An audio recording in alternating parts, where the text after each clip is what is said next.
प्रधानमंत्री नरेंद्र मोदी ने मेघालय के अपने दौरे पर पूर्वोत्तर में कनेक्टिविटी को बढ़ावा देने के लिए कई सड़क परियोजनाओं का किया उद्घाटन और शिलान्यास। आईआईएम शिलांग के नए परिसर सहित कई विकास परियोजनाओं की शुरुआत। प्रधानमंत्री ने कहा, अपने 8 साल के कार्यकाल में पूर्वोत्तर के विकास की राह में आने वाली सभी बाधाओं को किया दूर। प्रधानमंत्री नरेंद्र मोदी ने शिलांग में पूर्वोत्तर परिषद के स्वर्ण जयंती समारोह में लिया हिस्सा। प्रधानमंत्री ने कहा, बड़े संकल्पों को पूरा करने के लिए अपने प्रयासों को दोगुना करने के परिषद के लिए ये बेहतरीन अवसर।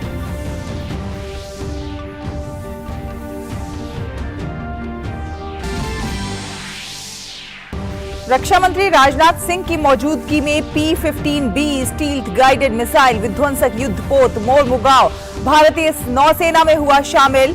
रक्षा मंत्री ने कहा, वैश्विक सुरक्षा कारणों से भारत सहित दुनिया भर के देश अपने सैन्य शक्ति को कर रहे हैं आधुनिक और मजबूत।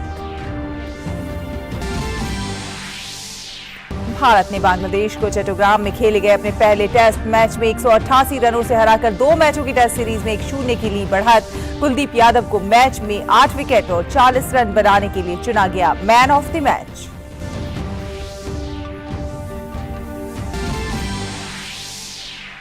फीफा विश्व कप में अर्जेंटीना और गत विजेता फ्रांस के बीच खिताबी भिड़ंत। आज दोनों टीमें तीसरी बार विश्व चैंपियन बनने के इरादे से उतरेंगी मैदान पर। किसी एक विश्व कप में सबसे अधिक गोल दागने के रिकॉर्ड के लिए मेसी और एम्बापे पर रहेगी सबकी नजर।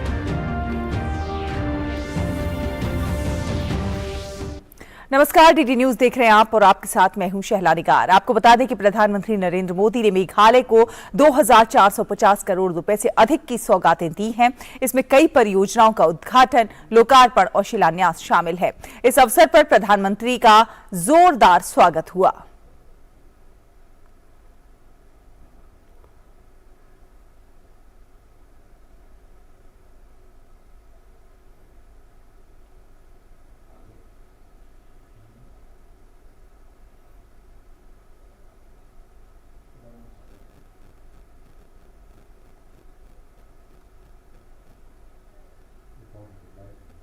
प्रधानमंत्री ने क्षेत्र में दूरसंचार कनेक्टिविटी को और बढ़ावा देने वाले कदम के तौर पर प्रधानमंत्री ने 4G मोबाइल टावर्स को देश को समर्पित किया।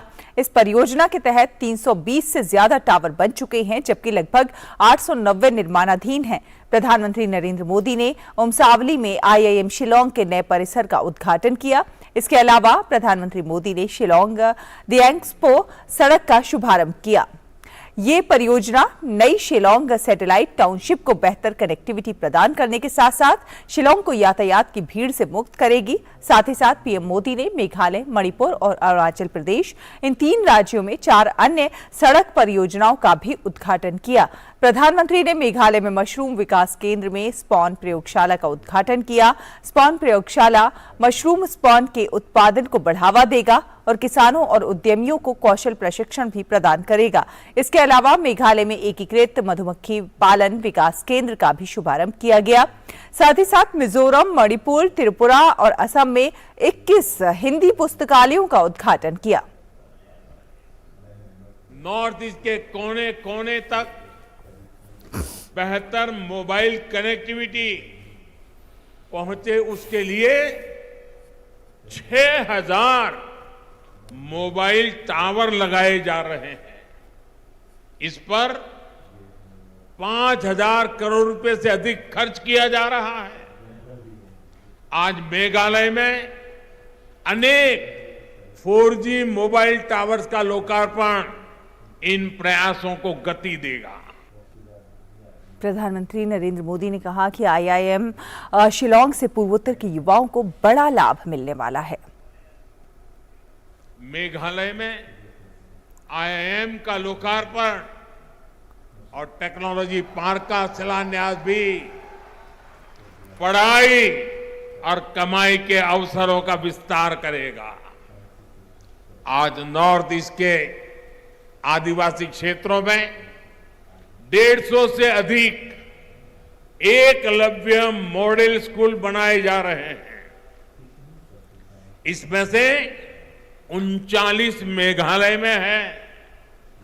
दूसरी तरफ आईआईएम जैसे प्रोफेशनल एजुकेशन के संस्थानों से युवाओं को प्रोफेशनल एजुकेशन का लाभ भी यही मिलने वाला है। प्रधानमंत्री ने असम, मेघालय, मणिपुर, मिजोरम और त्रिपुरा राज्यों में 6 सड़क परियोजनाओं की आधारशिला रखी। साथ ही साथ तुरा में integrated hospitality and convention centre और शिलांग टेक्नोलॉजी पार्क फेज 2 का भी शिलान्यास किया। टेक्नोलॉजी पार्क फेज 2 का बिल्टअप एरिया करीब 1.5 लाख वर्ग फुट होगा। ये पेशेवरों को नए अवसर प्रदान करेगा और इससे 3000 से ज्यादा नौकरियों का सृजन होने की उम्मीद है। Integrated hospitality and convention centre में एक convention hub, guest room, food court आदि भी होंगे। पहले जहां हर हफ्ते 900 उड़ानें ही संभव हो पाती थी, आज इनकी संख्या करीब 1900 तक पहुंच गई है। कभी 900 हुआ करती थी, अभी 1900 हुआ कर रही है। आज मेघालय में उड़ान योजना के तहत 16 रूट्स पर हवाई सेवा चल रही है। इससे मेघालय वासियों को सस्ती हवाई सेवा का लाभ मिल रहा है। बेहतर एयर कनेक्टिविटी से मेघालय और नॉर्थ ईस्ट के किसानों को भी लाभ हो रहा है। केंद्र सरकार की कृषि उड़ान योजना से यहां के फल सब्जी देश और विदेश के मार्केट तक आसानी से पहुंच पा रहे हैं। प्रधानमंत्री ने कहा कि सरकार ने पिछले 8 सालों में पूर्वोत्तर में विकास के लिए जो भी कदम उठाए हैं उसके परिणाम अब दिखाई देने लगे हैं। प्रधानमंत्री ने बताया कि उनकी सरकार ने विवादों के बॉर्डर पर नहीं बल्कि विकास के कॉरिडोर पर बल दिया है। आज नॉर्थ ईस्ट में हम विवादों के बॉर्डर नहीं बल्कि विकास के कॉरिडोर बना रहे हैं, उस पर बल दे रहे हैं। बीते 8 वर्षों में अनेक संगठनों ने हिंसा का रास्ता छोड़ा है, स्थायी शांति की राह पकड़ी है। नॉर्थ ईस्ट में आस्था की आवश्यकता ना पड़े, इसके लगातार राज्य सरकारों के साथ मिलकर स्थितियों को सुधारा जा रहा है। यही नहीं, राज्यों के बीच सीमाओं को लेकर भी दशकों से जो विवाद चल रहे थे, उनको सुलझाया जा रहा है। प्रधानमंत्री ने बताया कि वाइब्रेंट योजना के तहत सीमावर्ती गांवों में आधुनिक सुविधा उपलब्ध करना है। पीएम ने कहा कि बॉर्डर पर नई सड़कें, नए टनल, नए पुल, नई रेल लाइन, नए एयर स्ट्रिप बनाने का काम बहुत तेजी से चल रहा है। वाइब्रेंट बॉर्डर विलेज बनाना, इसके तहत सीमावर्ती गांवों में बेहतर सुविधाएं विकसित की जाएगी। लंबे समय तक देश में ये सोच रही है कि बॉर्डर एरिया में विकास होगा, कनेक्टिविटी बढ़ेगी तो दुश्मन को फायदा होगा, ये सोचा जाता था। मैं तो कल्पना भी नहीं कर सकता हूं, क्या ऐसा भी कभी सोचा जा सकता है? पहले की सरकार की सोच के कारण नॉर्थ ईस्ट समेत देश के सभी सीमावर्ती क्षेत्रों में कनेक्टिविटी बेहतर नहीं हो पाई।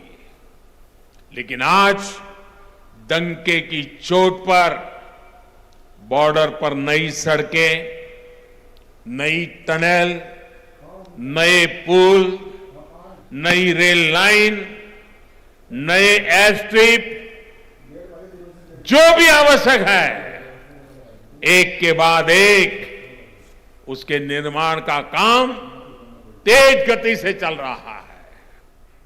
प्रधानमंत्री नरेंद्र मोदी ने शिलांग में पूर्वोत्तर परिषद के स्वर्ण जयंती समारोह में हिस्सा लिया। पूर्वोत्तर परिषद की औपचारिक रूप से शुरुआत आपको बता दें कि 7 नवंबर 1972 को हुई थी।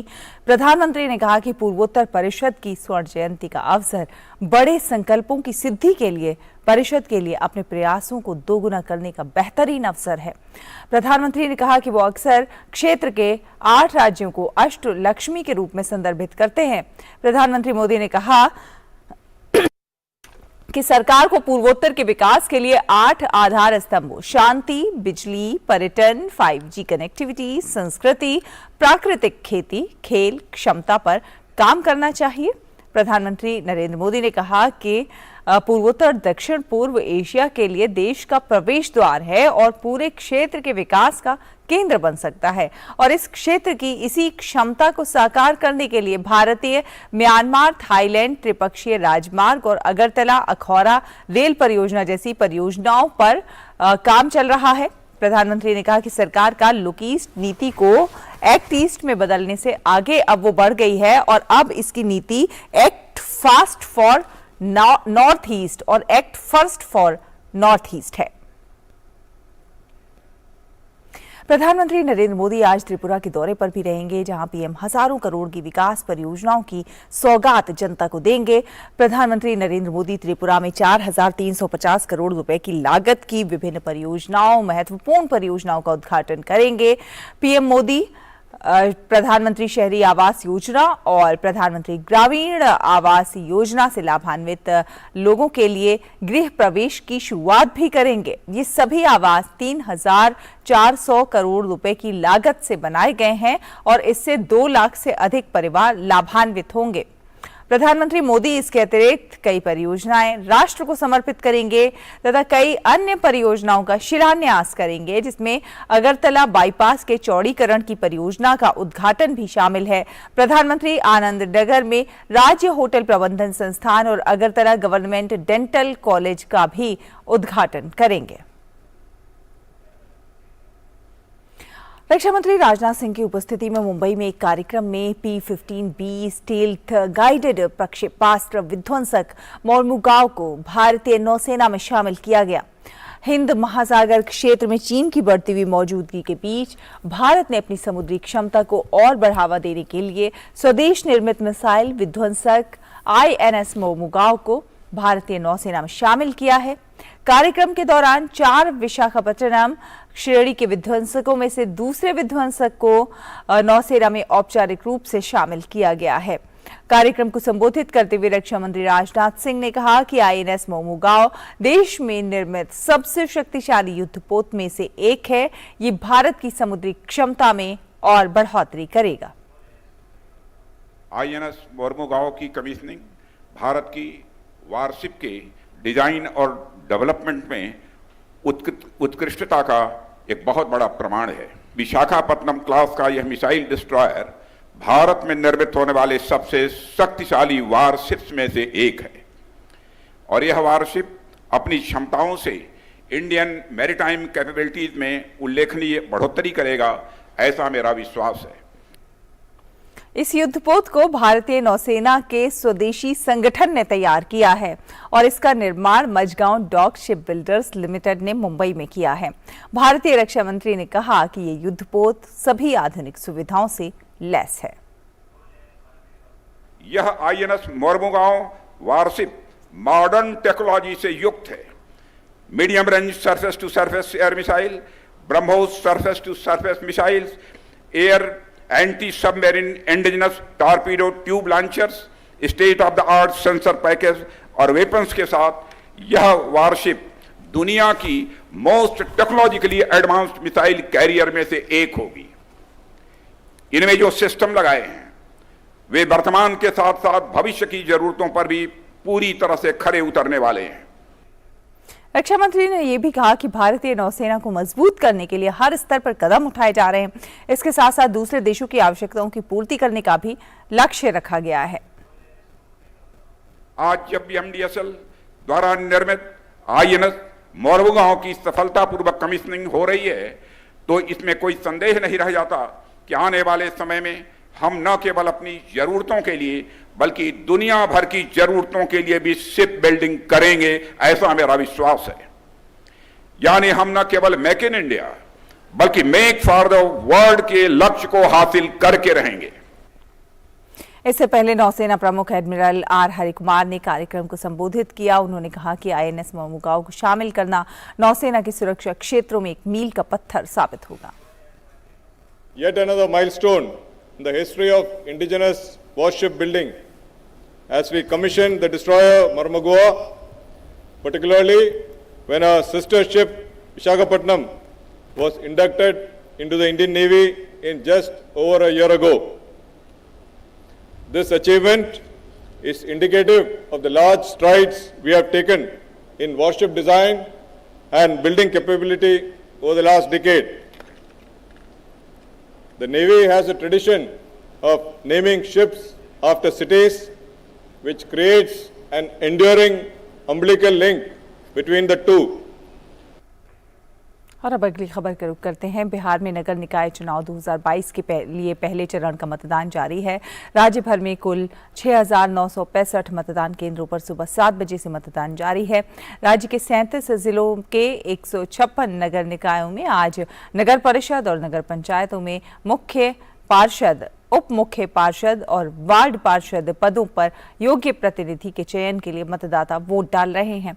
इस चरण में वार्ड पार्षद के 3,345, उप मुख्य पार्षद के 156 एवं मुख्य पार्षद को 156 को मिलाकर कुल 3,658 पदों के लिए चुनाव होगा। मतदान के साथ ही 21,287 उम्मीदवारों के भाग्य का फैसला होगा। इसमें वार्ड पार्षद के कुल 17,647, उप मुख्य पार्षद के 1,697 एवं मुख्य पार्षद पद के लिए 1,943 उम्मीदवार चुनाव मैदान में हैं। इनमें 9,702 पुरुष एवं 11,582 महिला एवं 3 अन्य उम्मीदवार शामिल हैं। प्रथम चरण के चुनाव में 52,60,530 मतदाता अपने मताधिकार का प्रयोग कर रहे हैं, तो वहीं दूसरे चरण का मतदान 28 दिसंबर को 23 जिलों में होगा। और राजविंदर सिंह भट्टी बिहार के अगले पुलिस महानिदेशक होंगे। वर्तमान में प्रदेश के डीजीपी पद पर कार्यरत एसके सिंघल का कार्यकाल कल पूरा हो रहा है और ऐसे में नए डीजीपी के नाम की औपचारिक घोषणा कर दी गई है। बिहार के गृह विभाग की ओर से इस संबंध में अधिसूचना भी जारी की गई है।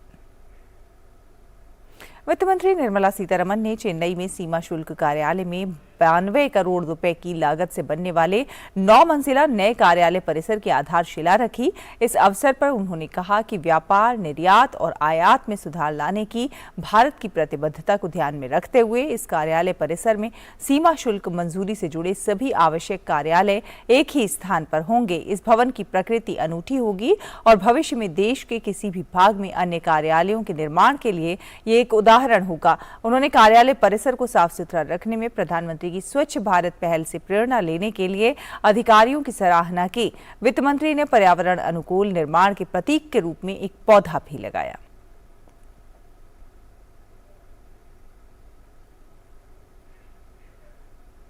और केंद्रीय स्वास्थ्य मंत्री मनसुख मांडविया ने तेलंगाना में यादाद्री भुवनगिरी में बीबी नगर में एम्स में पहुंचकर ई संजीवनी QR कोड आभा HMIS पहल का उद्घाटन किया। इस अवसर पर समारोह को संबोधित करते हुए केंद्रीय स्वास्थ्य मंत्री ने कहा कि मोदी सरकार में स्वास्थ्य को विकास के साथ जोड़ा गया है और ऐसा पहले कभी नहीं हुआ था।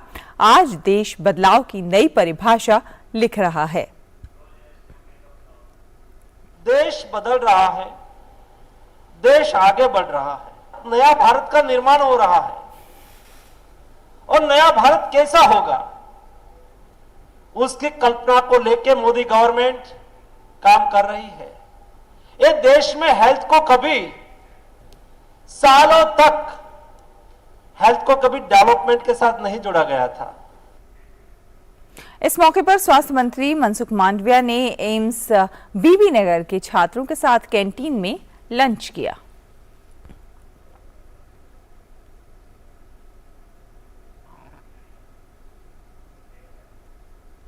और मध्य प्रदेश के मुख्यमंत्री शिवराज सिंह चौहान नीलबर्न में 215 करोड़ की लागत से विभिन्न विकास परियोजनाओं का भूमि पूजन और लोकार्पण किया। उन्होंने इस मौके पर उन्होंने कहा कि हमने माफियाओं से छुड़ाई गई पहली जमीन आवंटित की है, जहां पर गरीबों के लिए मकान बनाए जाएंगे।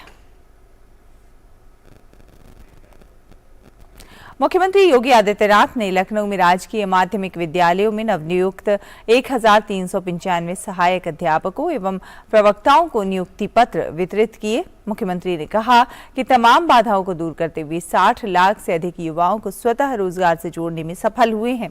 मुख्यमंत्री ने नवनियुक्त शिक्षकों की ओर मुखातिब होते हुए कहा कि याद रखना, यदि हम समय की गति के अनुरूप नहीं चल पाए तो दुनिया से पिछड़ जाएंगे। मुख्यमंत्री योगी आदित्यनाथ ने कहा कि आज के समय में भर्ती की किसी भी प्रक्रिया में भाई भतीजावाद, जातिवाद या फिर भ्रष्टाचार की शिकायत नहीं कर सकता है। आज कोई उत्तर प्रदेश के अंदर भर्ती की किसी भी कार्रवाई में भाई भतीजावाद, जातिवाद या भ्रष्टाचार की शिकायत नहीं कर सकता।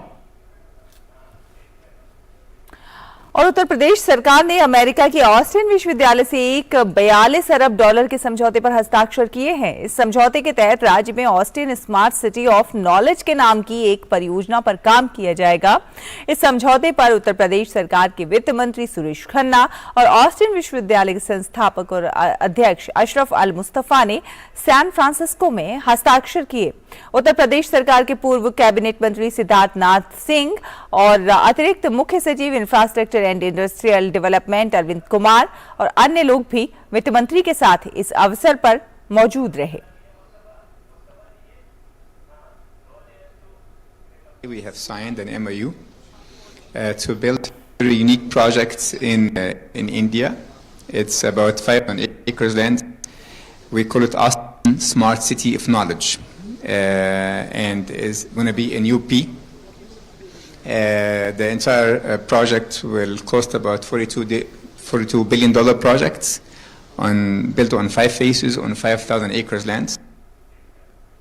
और पाकिस्तान की ओर से भारतीय सीमा पर ड्रोन भेजने का सिलसिला लगातार जारी है। ताजा मामला पंजाब के गुरदासपुर का है। जिले के डेरा बाबा नानक में बीएसएफ की चंदू वडाला चौकी पर 250 मीटर की ऊंचाई पर भारतीय क्षेत्र में एक पाकिस्तानी ड्रोन देखा गया, जिसके बाद बीएसएफ के जवानों ने ड्रोन पर फायरिंग शुरू कर दी। फायरिंग के बाद ड्रोन वापस पाकिस्तान की तरफ चला गया। वहीं घटना के बाद आसपास के इलाके को सर्च किया जा रहा है। बीते काफी समय से पाकिस्तान की ओर से भारत के जम्मू कश्मीर और पंजाब के विभिन्न इलाकों में ड्रोन आ रहे हैं।